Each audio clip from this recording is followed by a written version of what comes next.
नमस्कार मित्रांनो, देवमूर्ती येथे जे जालना नांदेड समृद्धी महामार्गाचं आंदोलन सुरू आहे त्या आंदोलनामध्ये आज 67व्या दिवशी शेतकऱ्यांनी कोरड्या विहिरीत उड्या टाकायचं ठरवलं होतं। बरेच शेतकरी आतमध्ये उतरलेले, काहींनी उड्या घेतलेल्या आहे, परंतु जर आज सभागृहामध्ये ठोस निर्णय होऊन जिल्हाधिकारी स्वतः इथं येऊन ती लेखी स्वरूपात त्यांना आंदोलनकर्त्यांना देत नाही तोपर्यंत हे आंदोलन मागे हटणार नाही आणि शेतकरी त्यांच्या भूमिकेवर ठाम आहेत। बरेच शेतकरी उड्या घेण्याच्या तयारीत आहे, बरेच शेतकरी विहिरीमध्ये उतरलेले आहेत।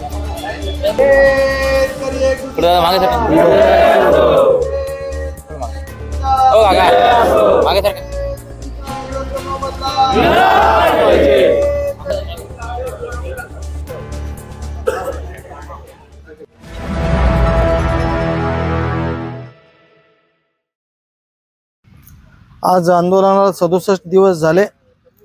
शासन जगूबी देत नाही, मरूही देत नाही अशी परिस्थिती आहे। एकीकडं कवडीमोल मोबदला देऊन देशोधडीला लावण्याचं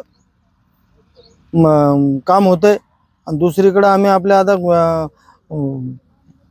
मरण जवळ करायचं, आम्ही स्वखुशीनं आत्मदहन करायला तयार आहे, त्याचं मरूही द्यायचं नाही अशा दुविधा मनस्थितीत करायचं तरी काय। आज सभागृह चालू आहे।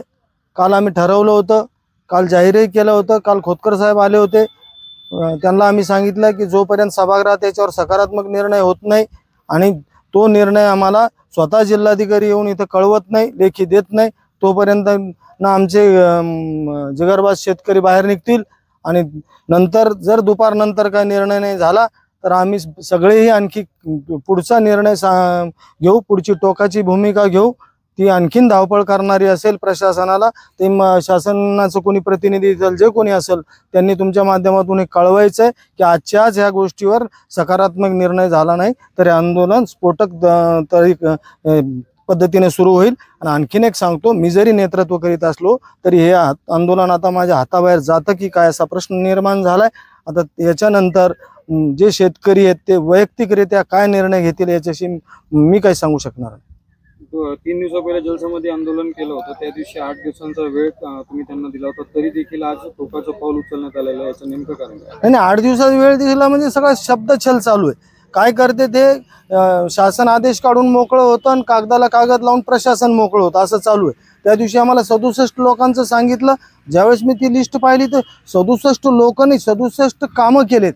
आता माझेच 3 तक्रारी आहे, आणखी मस्त की ज्या शेतात इथं एका शेतकऱ्याच्या 4 तक्रारी आहे की माझी पाईपलाईन नाही घेतली, माझी विहीर नाही घेतली, माझं क्षेत्र कमी आहे, माझे झाडं नाही धरले। मग अशी तुम्ही 67 मोजणार असाल तर हे जरा वेगळाच प्रकार आहे। 20-22 शेतकऱ्यांचं सुद्धा काम नाही। त्यामुळे माझ्या लक्षात आलं की एक शब्दछल करतात, शब्दाच्या ह्याच्यात आम्हाला अडकवून ठेवतात आणि कुठंतरी आमच्या जमिनी फुकट लाटण्याचा यांचं हे आहे। म्हणून आम्ही ते आता आंदोलन तीव्र करीत जाणार, जे होईल ते होईल, जिथं टेकल तिथं टेकल।